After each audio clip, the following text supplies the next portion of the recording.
आप सभी को याद होगा कि लास्ट क्लास में हम लोगों ने सिंपल माइक्रोस्कोप को कंप्लीट किया था। सिंपल माइक्रोस्कोप के बाद, क्योंकि जैसा कि मैंने पिछली बार भी आपको बताया कि जो हमारा सिंपल माइक्रोस्कोप होता है वो उतना ज़्यादा मैग्नीफिकेशन नहीं देता है, क्योंकि उसमें एक लेंस यूज़ होता है।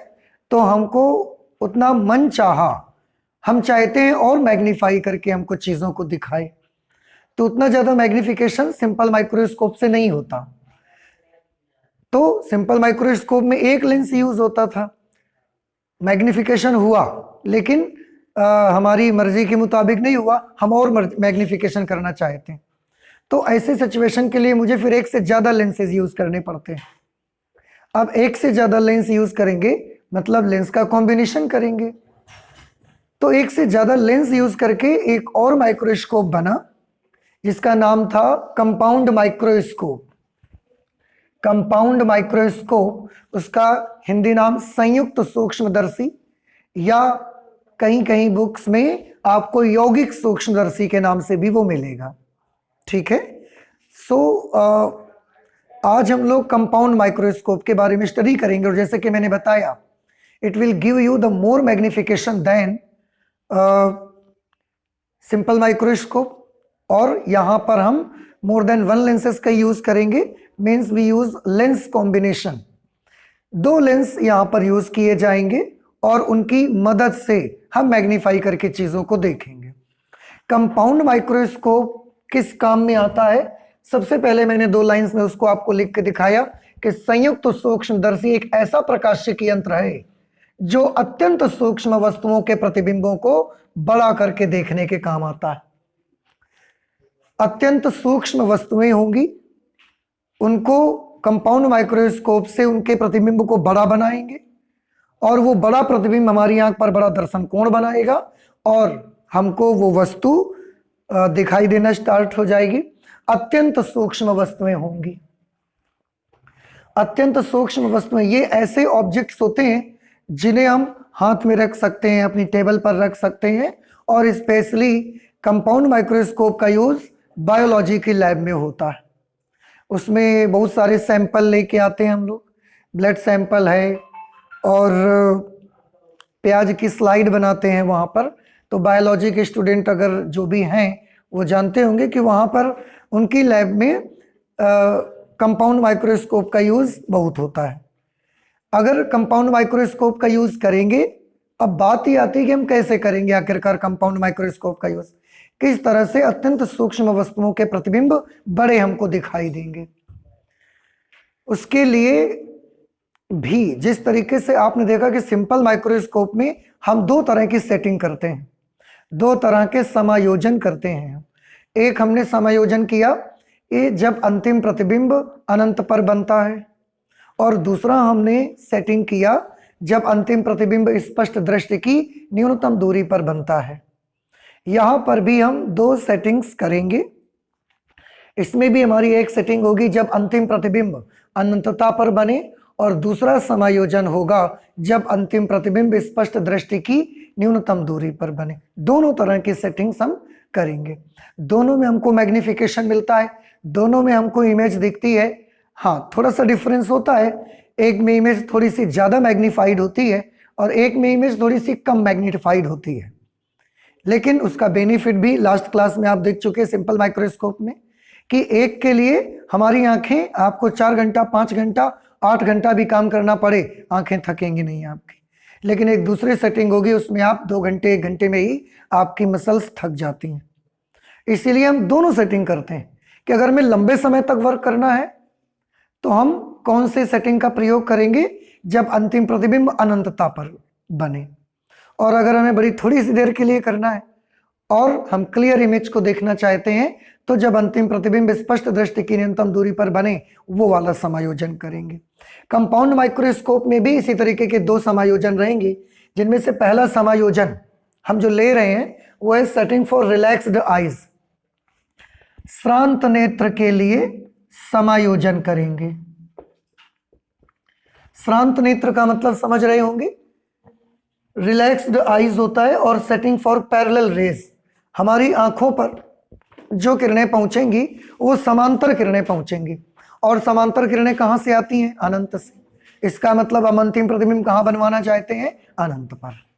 ठीक है, तो ये वाला कौन सा समायोजन होगा? जब अंतिम प्रतिबिंब अनंतता पर बने।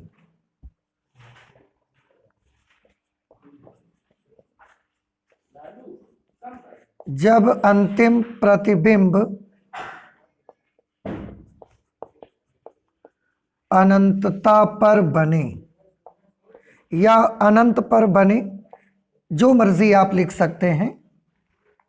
सबसे पहला समायोजन ये करेंगे, यानी कि किरणें हमारी आंखों पर जो पहुंचनी चाहिए वो समांतर पहुंचनी चाहिए। देखिए, उसके लिए मैंने एक छोटा सा फिगर ऑलरेडी उसके कुछ पार्ट्स बना के रखे हुए हैं, देखो ध्यान से। इसमें एक ये उत्तल लेंस हमने लगाया है, ये एक कॉन्वेक्स लेंस है, और इसी के सामने हम ऑब्जेक्ट को रखेंगे। क्योंकि ऑब्जेक्ट बहुत छोटा हमारा होता है, अत्यंत सूक्ष्म वस्तुओं को देखना है, तो हम इस लेंस को ऑब्जेक्ट के बहुत नजदीक रखना चाहते हैं। अगर हम इस वस्तु के बहुत नजदीक इस लेंस को रखना चाहते हैं तो हम इसकी फोकस दूरी भी कम चाहते हैं। बहुत बड़ी फोकस दूरी की हमको जरूरत नहीं है इसमें, तो अत्यंत छोटी फोकस दूरी भी हमको चाहिए। अब फोकस दूरी कम करने के लिए क्या करना पड़ेगा आपको?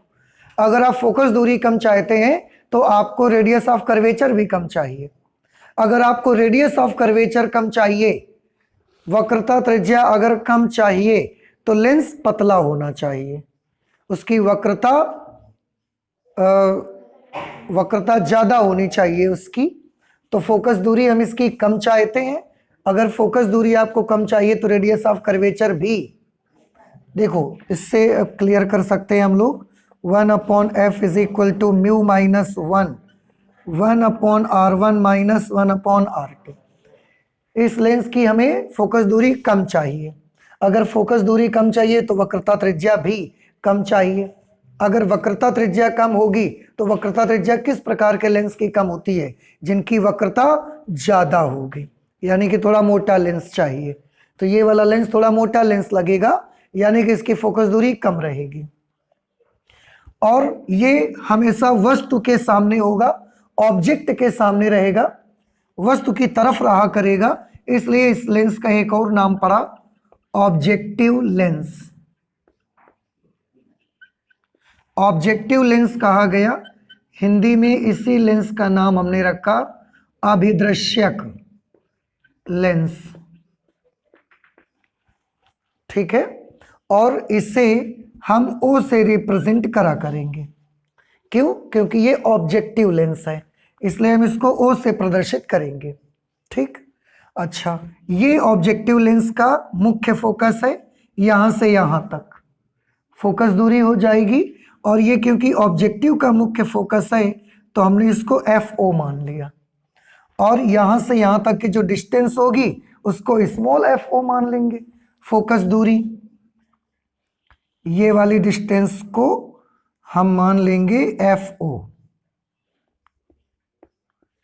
ये मुख्य फोकस है तो कैपिटल FO, ये फोकस दूरी है तो स्मॉल FO। इतनी ही दूरी पर लेंस के इधर भी एक मुख्य फोकस होगा, ये भी इसका मुख्य फोकस है, और यहां से लेकर यहां तक का जो डिस्टेंस होगा ये भी तो इसकी फोकस दूरी के बराबर होगी, और इसको भी हम FO ले लेते हैं। ठीक है, हम जो ऑब्जेक्ट रखेंगे, ये हमने वस्तु रखी हुई है, ये जो वस्तु है आप देख रहे हैं बहुत छोटी सी ऑब्जेक्ट है। हमने इतना भी बड़ा आपको दिखाया है ताकि देखने से आपको पूरा समझ आ जाए। अदरवाइज अत्यंत सूक्ष्म वस्तुओं को प्रतिबिंबों को बना करके देखना है तो हम वस्तु को बहुत छोटा बनाएंगे। यहाँ पर हमने इतनी छोटी ऑब्जेक्ट यह बनाई, और आपको याद रहे ये वस्तु आपको जो अभिदृश्यक लेंस है, जो ऑब्जेक्टिव लेंस है, उसके बाहर ही रखना है, उस फोकस पर या फोकस के अंदर नहीं रखना है। समझ आया आपको? तो हम क्या करेंगे, इसके थोड़ा सा बाहर रखेंगे। ठीक है, अच्छा, अब ये वस्तु आ गई। इसके बाद अब हम इस लेंस के द्वारा, ये जो ऑब्जेक्टिव लेंस है इसके द्वारा हम इस ऑब्जेक्ट का इमेज बनाना चाहते हैं। कहाँ बनेगा?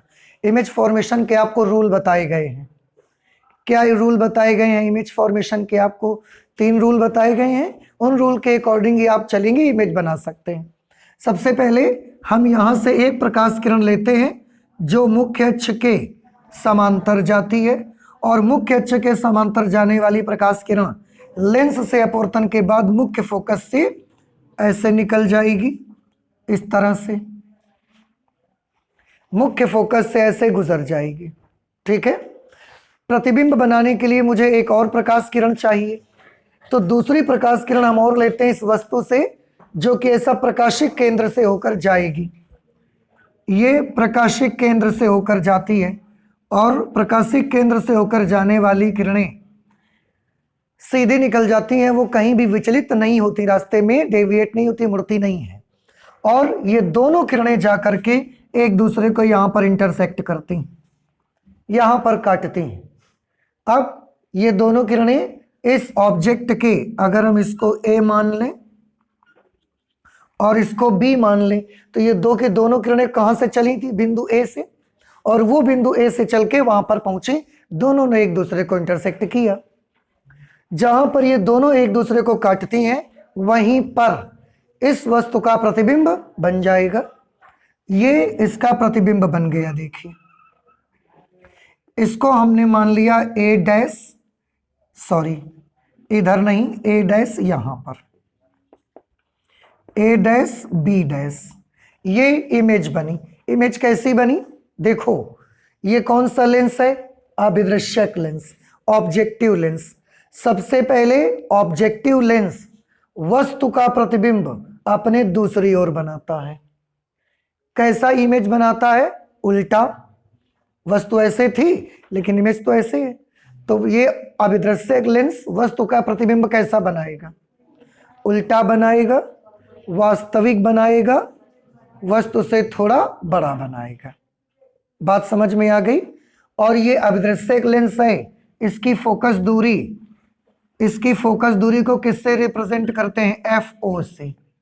और इसका कैसा होना, ये कैसी होनी चाहिए? FO कम होनी चाहिए, क्योंकि हम बहुत पास में इसके वस्तु रखेंगे, लेकिन इतना भी पास में नहीं रखेंगे कि इसके फोकस के अंदर आ जाए। इसलिए फोकस जितना छोटा होगा वस्तु को हम उतना नजदीक रख पाएंगे। कुछ बात समझ रहे हैं हमारी? देखो, अभिदृश्यक के समीप हम वस्तु को रखना चाहते हैं, इसीलिए हम इसका मुख्य फोकस या फोकस दूरी छोटी चाहते हैं, क्योंकि वस्तु को रखेंगे तो फोकस के बाहर ही, इसलिए फोकस जितना छोटा होगा उतना नजदीक रख सकते हैं ऑब्जेक्ट को। फोकस जितना बड़ा होता जाएगा उसके बाहर रखने के चक्कर में उतना दूर रखना पड़ेगा वस्तु को आपको। तो फोकस दूरी जितनी छोटी होगी यहां रख लोगे, अगर फोकस दूरी इतनी बड़ी है तो यहां रखना पड़ेगा ऑब्जेक्ट आपको। तो फोकस दूरी जितनी बढ़ाते जाओगे वस्तु और दूर जाती जाएगी, इसलिए हम फोकस दूरी उसकी छोटी चाहते हैं। ये इमेज यहां पर बना, अभिदर्शक ने बना दिया, ठीक है। आप चाहें तो एक डिस्टेंसेस को फिर यहां ले सकते हैं। कैसे?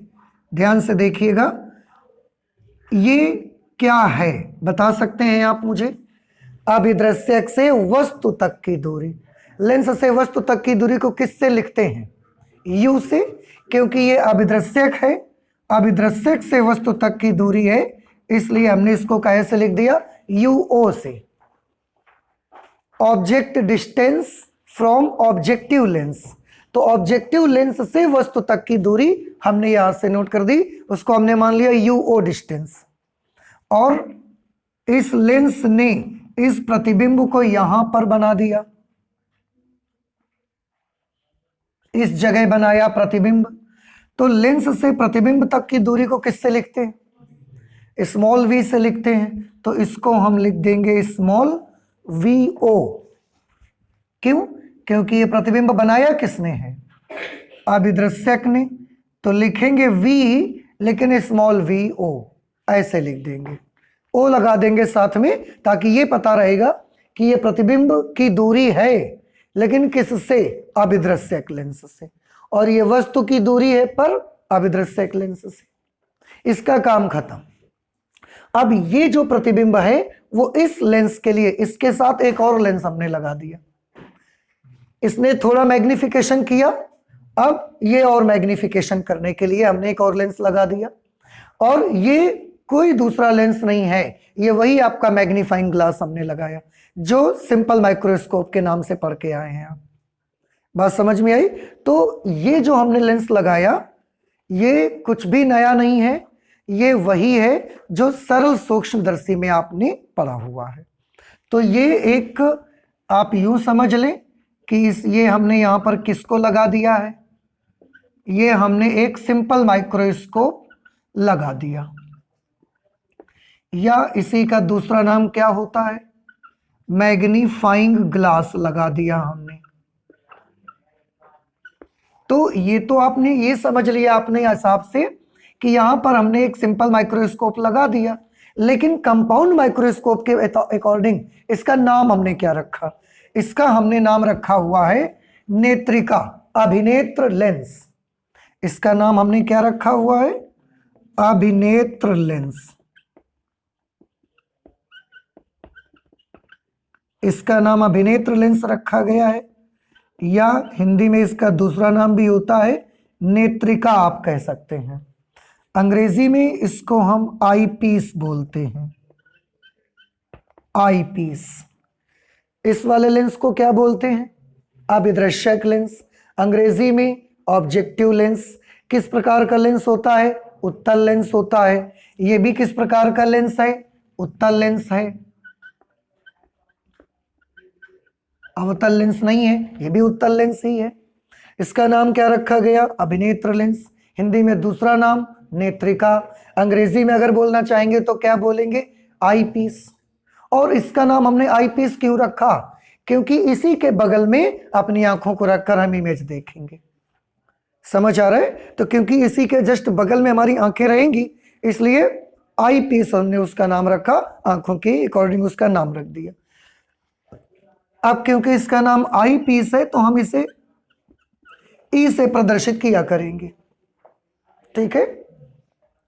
अच्छा, अब इस लेंस के लिए ये वाला जो प्रतिबिंब बनेगा, लेंस कॉम्बिनेशन में आपने पढ़ा है कि एक लेंस से जो इमेज बना करेगी वो इमेज दूसरे लेंस या मिरर के लिए काहे का काम करेगी, वस्तु का।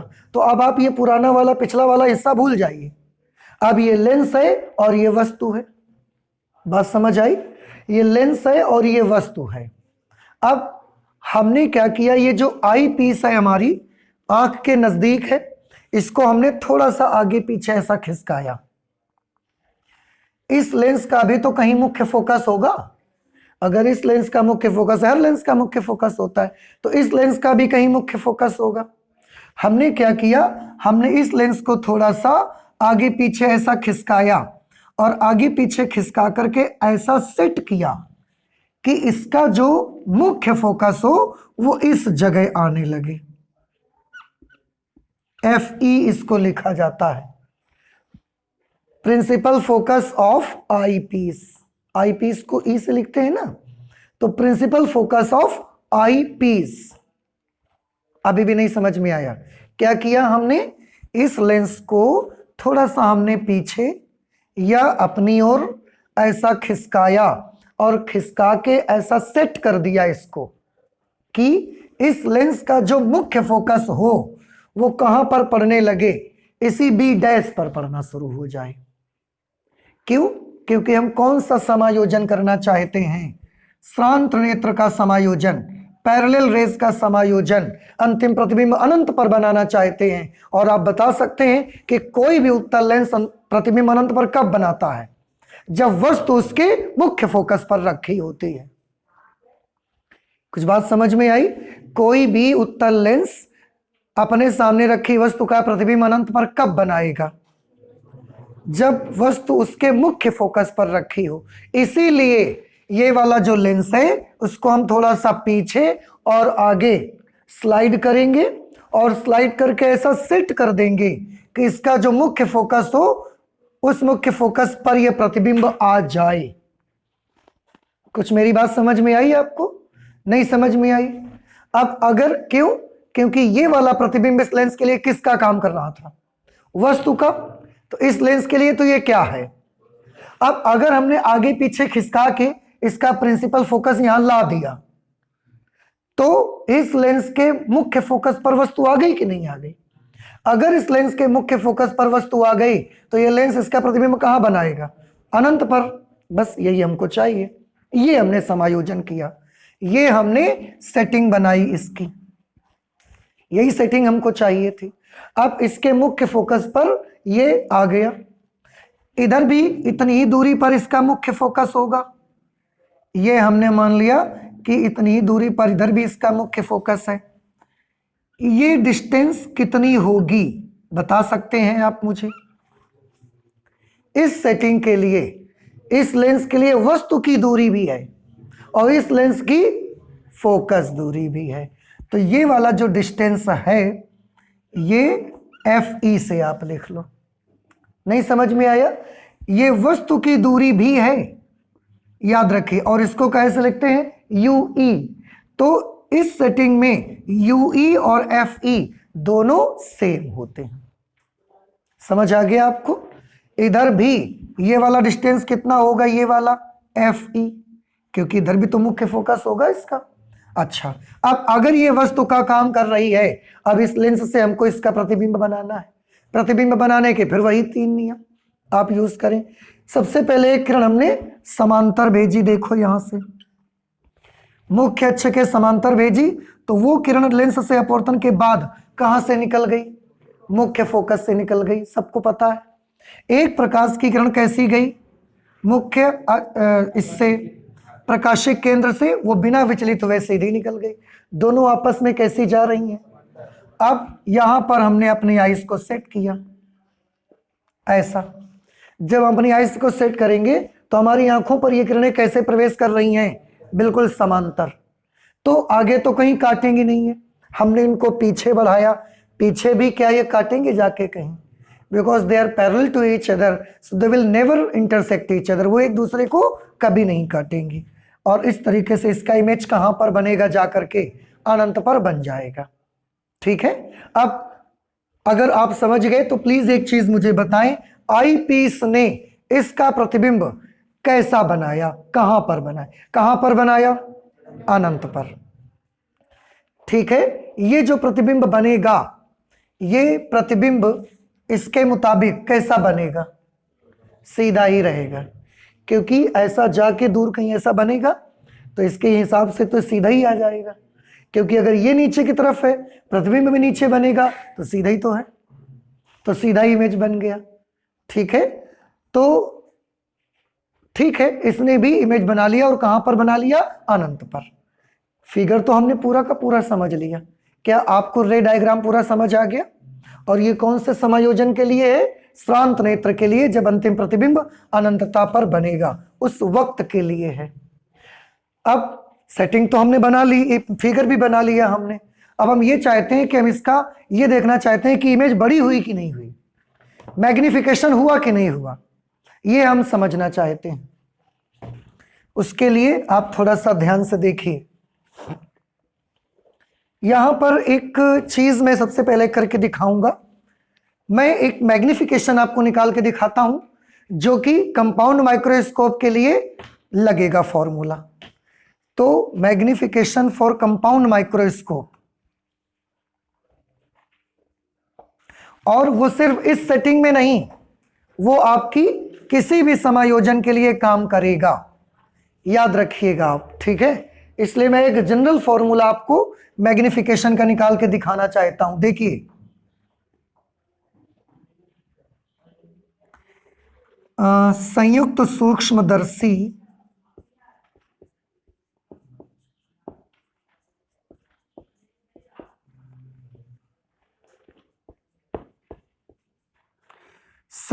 सूक्ष्मदर्शी से नेट आवर्धन यहां पर भी नहीं करेंगे। कहां पर कर दूं मैं? हम आपको यहां पर इसको करके दिखाई दे रहे हैं।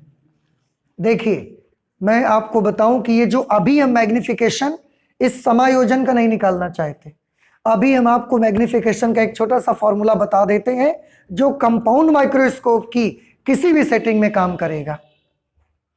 समझ पाए कुछ मेरी बात? क्या मैंने बताया? हम अभी मैग्निफिकेशन का एक फॉर्मूला निकालने जा रहे हैं आवर्धन क्षमता का, संयुक्त सूक्ष्मदर्शी की आवर्धन क्षमता का सूत्र, और वो किस प्रकार के समायोजन के लिए होगा, इसके लिए या डी के लिए। तो आप दोनों समायोजन के लिए फॉर्मूला यूज होगा, लेकिन यूज केवल कंपाउंड माइक्रोस्कोप में ही होगा। तो संयुक्त सूक्ष्मदर्शी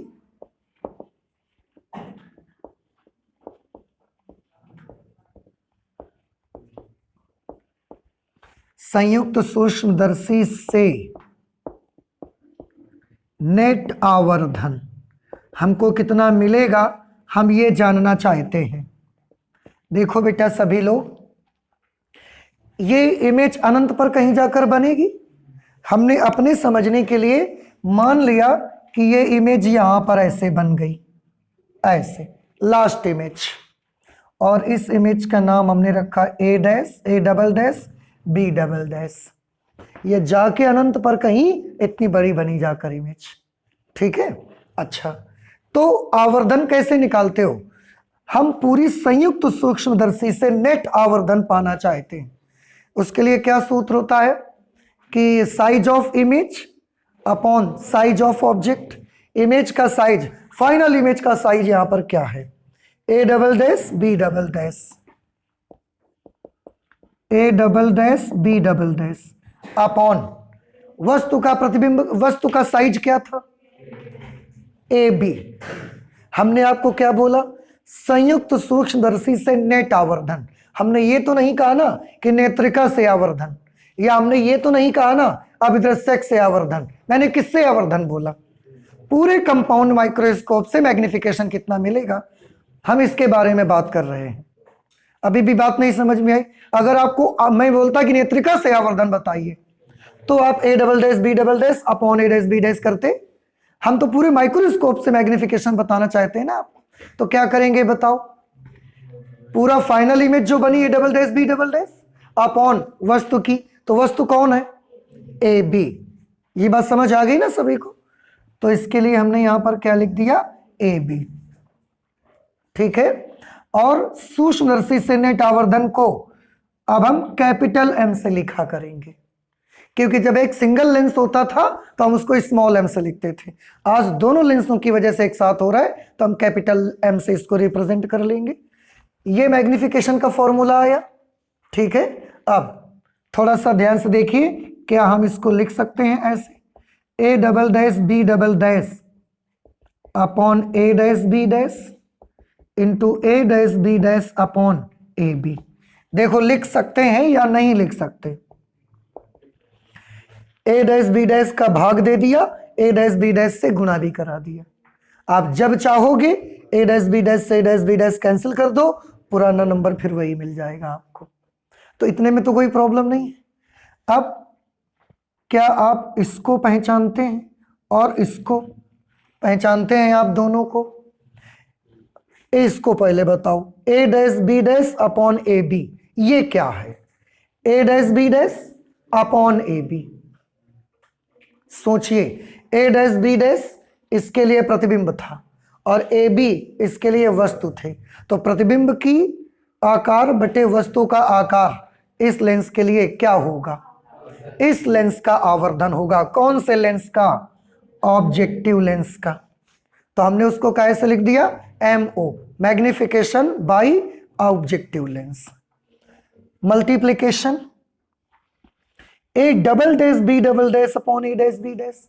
ए double dash B double dash प्रतिबिंब है नेत्रिका के लिए, ए डैश बी डैश वस्तु है नेत्रिका के लिए। तो नेत्रिका के लिए प्रतिबिंब की ऊंचाई बटे वस्तु की ऊंचाई क्या होगी?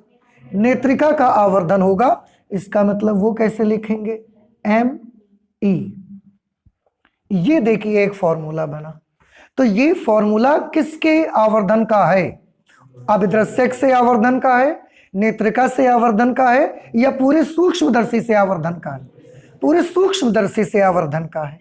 आप देख रहे हैं कि यहां पर किस तरह से आवर्धन क्षमताएं जब हम पूरे कंपाउंड माइक्रोस्कोप से मैग्निफिकेशन निकालने गए तो इसके द्वारा आवर्धन और इसके द्वारा हुए आवर्धन का क्या हो जाएगा, जोड़ होगा कि गुणा होगा, गुणा हो जाया करेगा। इस तरह से अगर ऑब्जेक्टिव मैग्निफिकेशन करता है 2, नेत्रिका मैग्निफिकेशन करती है 4, तो नेट मैग्निफिकेशन कितना होगा, 2 + 4 6 या 2 × 4 8 मैग्निफिकेशन होगा, मल्टीप्लिकेशन होगा दोनों का। अगर एक आध लेंस आप और लगा देंगे तो मैग्निफिकेशन का क्या होगा, मल्टीप्लिकेशन और होता चला जाएगा। बात समझ रहे? तो आप सोचेंगे तो लगा दो, क्यों नहीं लगाते।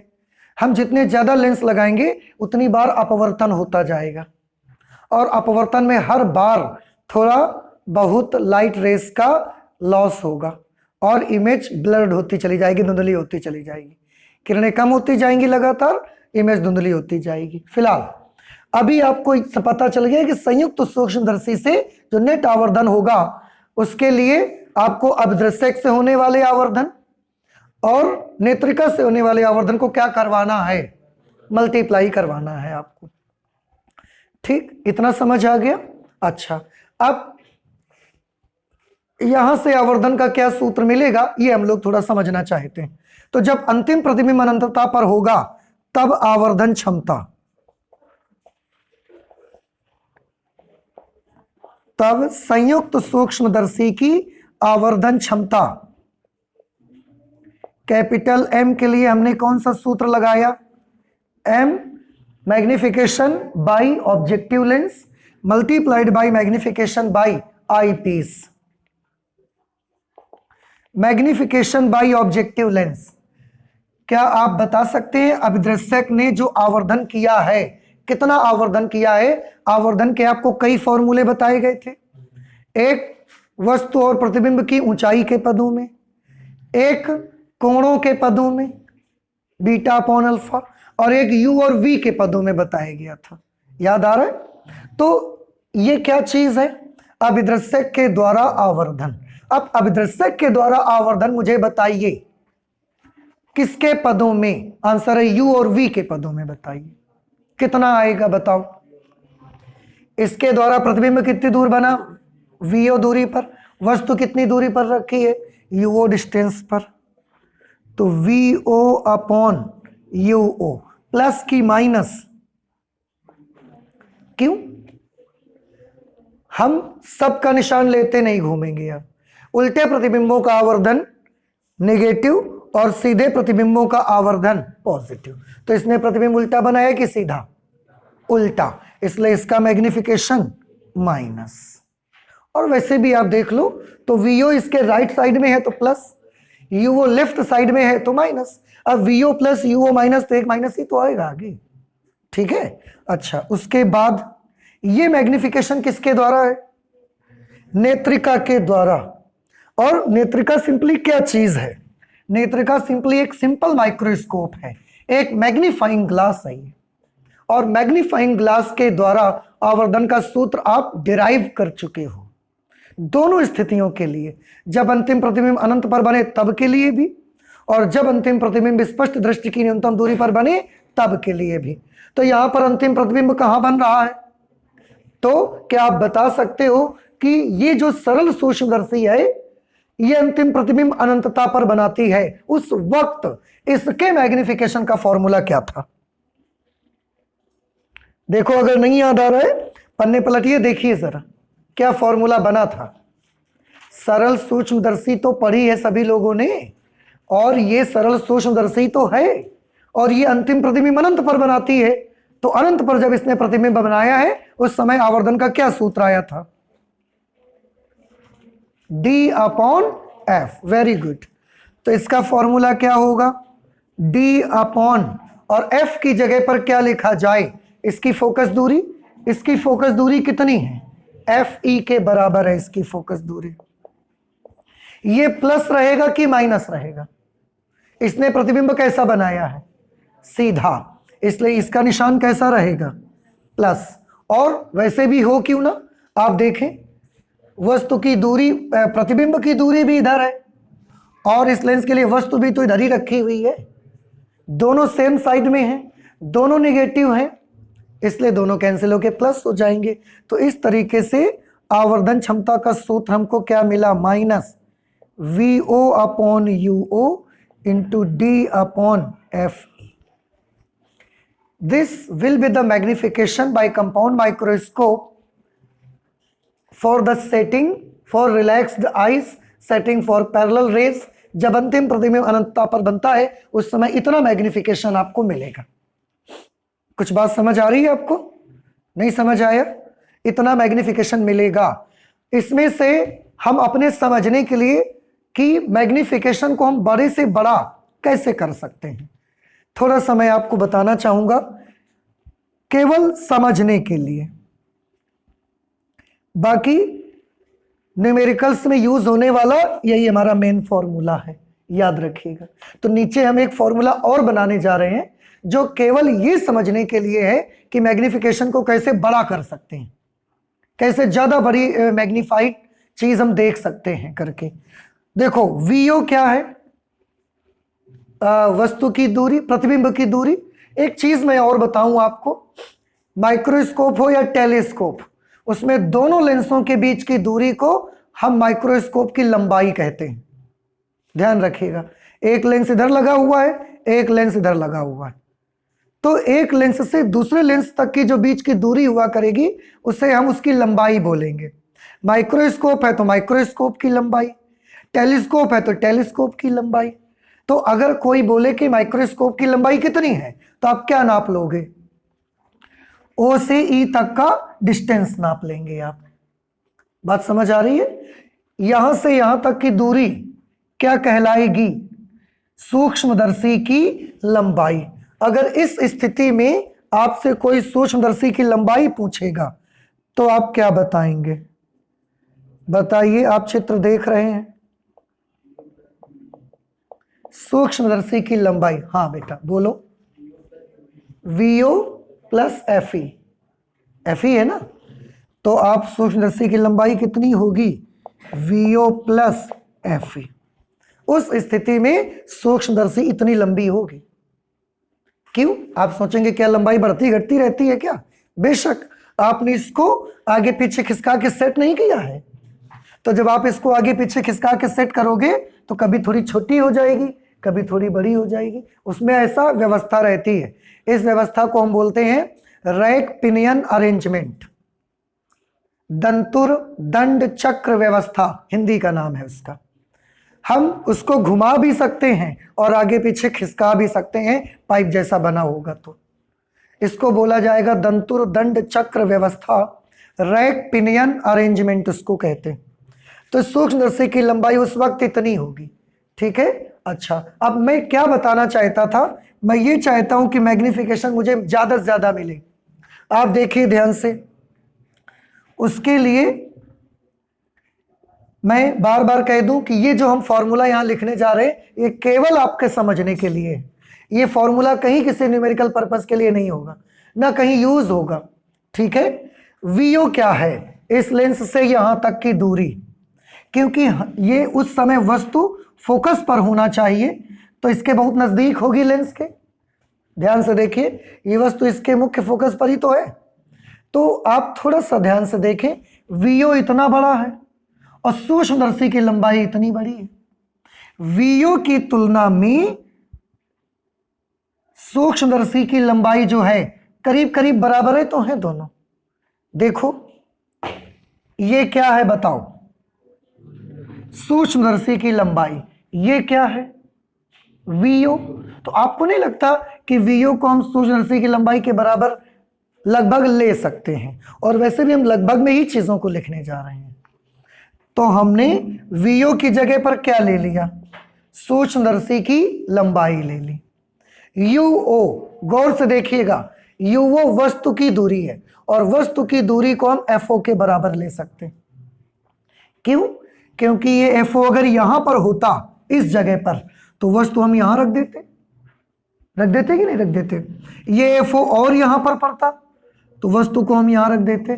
FO से थोड़ा ही तो बाहर रखना है, तो UO और FO इनमें भी ज्यादा फर्क नहीं होगा कोई। तो UO की जगह पर हम क्या लिख सकते हैं?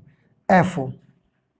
और बगल में D अपॉन Fe। केवल समझने के लिए क्या समझना चाहते हैं कि मैग्निफिकेशन हम बड़ा कैसे कर सकते हैं। मैग्निफिकेशन को ज्यादा करने के लिए आप ध्यान से देखें FO और FE के बारे में। दोनों फोकस दूरियां, FO को क्या किया जाए, छोटा कर दिया जाए कि बड़ा कर दिया जाए ताकि मैग्निफिकेशन ज्यादा मिले, छोटा। FE को कैसा कर दिया जाए, छोटा। दोनों को छोटा रखा जाए। इसलिए जो सूक्ष्मदर्शी होती है उसमें FE और FO दोनों छोटे छोटे रखे जाते हैं। यानी कि अभिदर्शक की फोकस दूरी और नेत्रिका की फोकस दूरियां दोनों छोटी ही होनी चाहिए। नहीं समझ में आया? दोनों ही छोटी ही चाहिए। अधिक आवर्धन के लिए,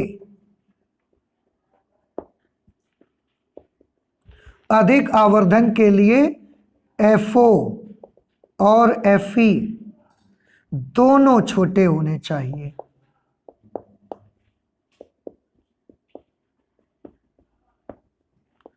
दोनों ही छोटे होने चाहिए। अगर दोनों थोड़े थोड़े छोटे छोटे होंगे तो ही मैग्निफिकेशन आप ज्यादा कर सकते हैं।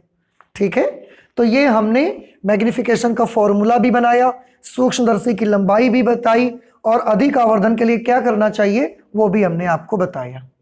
और ये वाली सेटिंग है जब अंतिम प्रतिबिंब अनंतता पर बने। इसमें एक आपको फिगर और बनाना आना चाहिए, सेटिंग और बनानी आनी चाहिए कि जब अंतिम प्रतिबिंब स्पष्ट दृष्टि की न्यूनतम दूरी पर बने, वो वाला समायोजन भी आपको करना आना चाहिए। तो वो वाला समायोजन भी हम आपको करके दिखा देते हैं, इसी फिगर में हम आपको करके दिखा देंगे। आप अलग से बनाएंगे उसका फिगर, हम इसी में करके दिखा देंगे, आप उसका रे डायग्राम अलग से बनाएंगे। ठीक है, नोट करिए आप इसे। जो दूसरा समायोजन माइक्रोस्कोप में होगा, कंपाउंड माइक्रोस्कोप में, वो उस समय के लिए होगा कि जब अंतिम प्रतिबिंब स्पष्ट दृष्टि की न्यूनतम दूरी पर बने। इसको बोलेंगे setting for distance of distinct vision, capital D के लिए करेंगे। तो इस बार अंतिम प्रतिबिंब कहां बनना चाहिए, इस कैपिटल D पर बनाएंगे। कैसे सेटिंग करेंगे, थोड़ा ध्यान से सभी बच्चे समझेंगे इसको।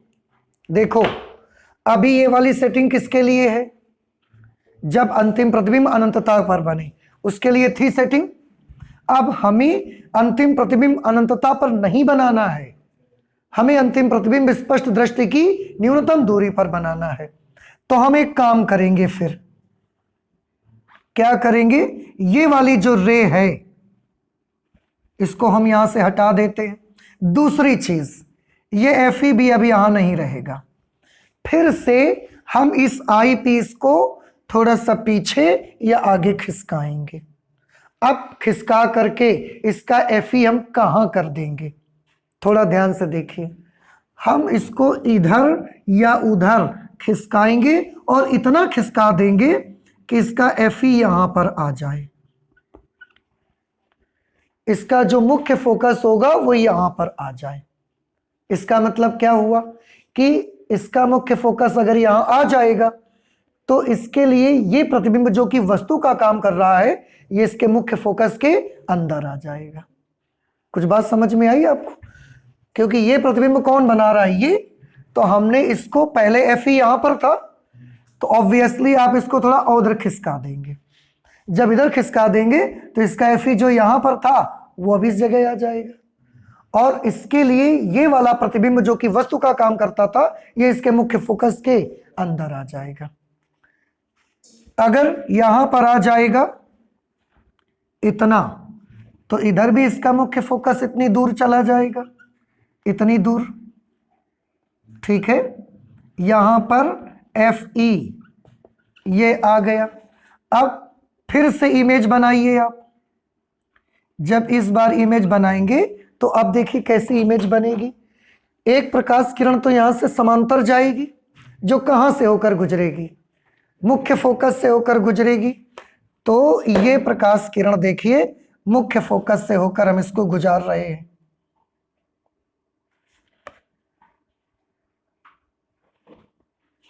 ये जो लाइट रे है अपवर्तन के बाद मुख्य फोकस से होकर निकल जाएगी, और एक प्रकाश किरण प्रकाशिक केंद्र से चली जाएगी, वो तो सीधी निकल जाएगी। अच्छा, अब इमेज कहाँ बनेगी ये देखने के लिए हम अपनी आईज को यहां पर रखेंगे ऐसा। अगर आंखें हम यहां पर रखेंगे तो इमेज हमको कहां दिखेगी?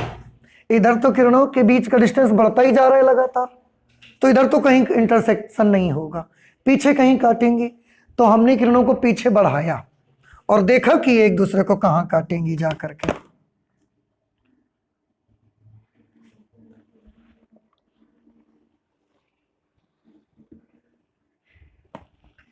ये हमने इन किरणों को थोड़ा सा बढ़ा दिया पीछे की तरफ।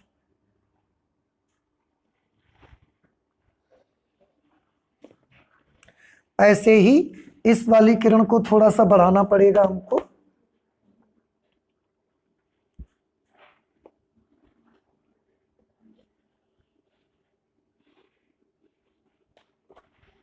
और आपने देखा कि ये दोनों किरणें एक दूसरे को अब यहां पर काट देती हैं, समझ रहे हैं?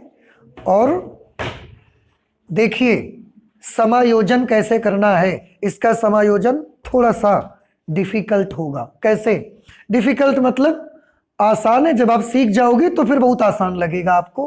पहली चीज तो इसको इतना खिसकाना है कि ये वस्तु इस फोकस के अंदर आ जाए। दूसरी चीज इतना खिसकाना है कि जो यहां प्रतिबिंब बन रहा है वो कितनी दूरी पर बने? स्पष्ट दृष्टि की न्यूनतम दूरी पर बने। और हमको कैसे पता लगेगा कि ये प्रतिबिंब स्पष्ट दृष्टि की न्यूनतम दूरी पर बना है या नहीं बना है? तो वो आपको समय कैसा दिखेगा? सबसे साफ दिखेगा, सबसे ज्यादा क्लियर आपको दिखेगा। और ये बन गया जाकर के अंतिम प्रतिबिंब। इसका नाम क्या है? A double dash B double dash. इस लेंस से कितनी दूरी पर ये इमेज बना है? वेरी गुड, डी दूरी पर ये इमेज बना हुआ है। स्पष्ट दृष्टि की न्यूनतम दूरी। तो जब इसकी सेटिंग करोगे तो दो बातें आपको याद रखनी है। पहली चीज कि ये वाली वस्तु इसके मुख्य फोकस के अंदर आ जाए, उसी में आप आगे पीछे खिसकाओगे। इतना आगे पीछे नहीं खिसकाओगे एफई इधर चला जाए, ऐसा नहीं होना है। अंदर रहना चाहिए एफई के, और ये जो प्रतिबिंब बने वो स्पष्ट दृष्टि की न्यूनतम दूरी पर बन जाए। ये दो चीजें गौर करके आप इसको सेट करोगे। समझ आ गया? तो ये सेटिंग किसके लिए हो गई?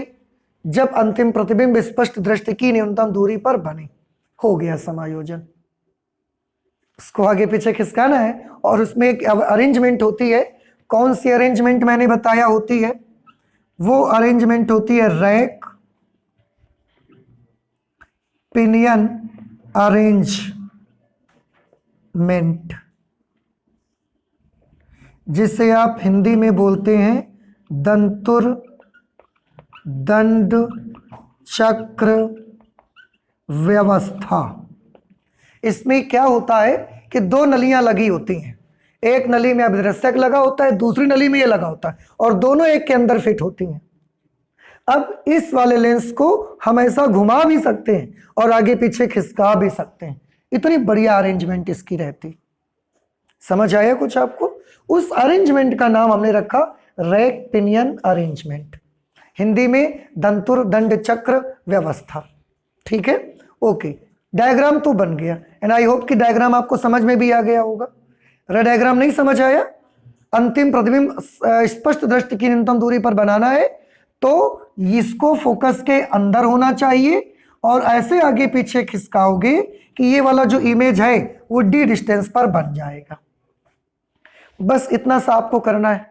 Now again we are eager to find out the magnification in this setting. इस सेटिंग में अब मैग्निफिकेशन कितना होगा हम इसके लिए बड़े उत्सुक हैं देखने के लिए। मैग्निफिकेशन हुआ नहीं हुआ, इमेज बड़ी बनी छोटी बनी, कैसी बनी? I want to see this. देखिए अगेन आवर्धन क्षमता के लिए सूत्र तो यही लगेगा, मैंने ऑलरेडी आपको बता दिया है। कंपाउंड माइक्रोस्कोप में मैग्नीफाइंग पावर के लिए फॉर्मूला तो यही लगेगा।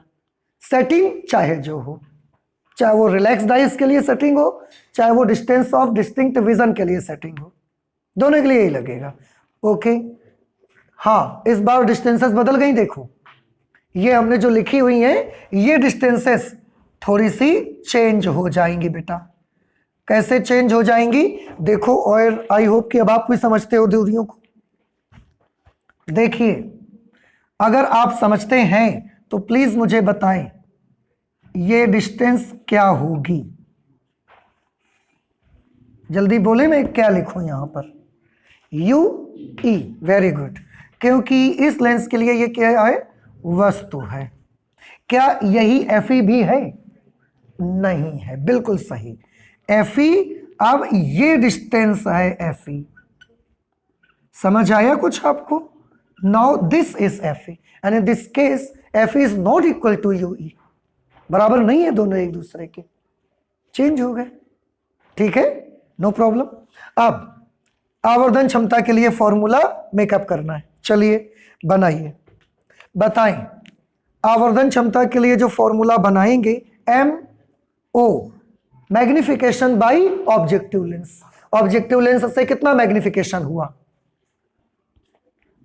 It is again V O upon U O, क्योंकि प्रतिबिंब उल्टा है तो negative, into magnification by I piece.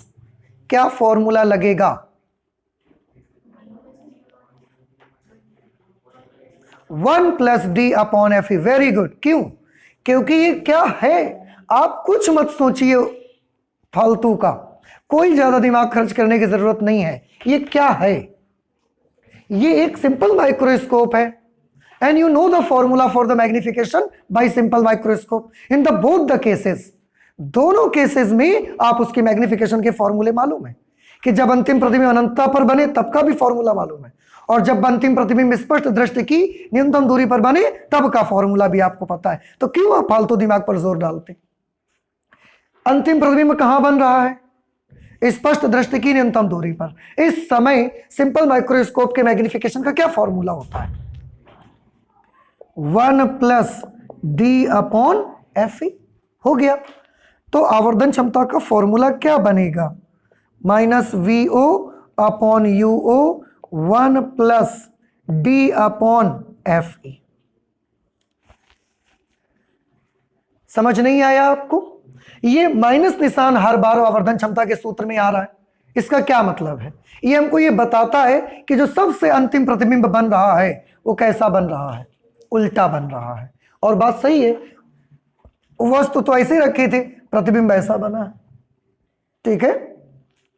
और एक चीज, आप यहां से जाके घर में जाएंगे, फिर बुक में देखेंगे, ये वाला प्रतिबिंब किसी में यहां बना होगा, किसी में यहां बिल्कुल नजदीक बना होगा।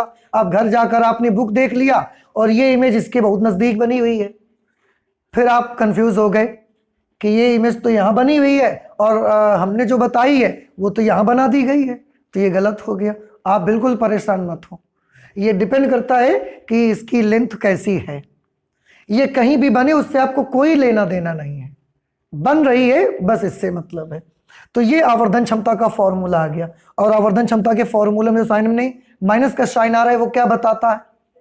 कि जो अंतिम प्रतिबिंब होगा, the final image made by the compound microscope is inverted.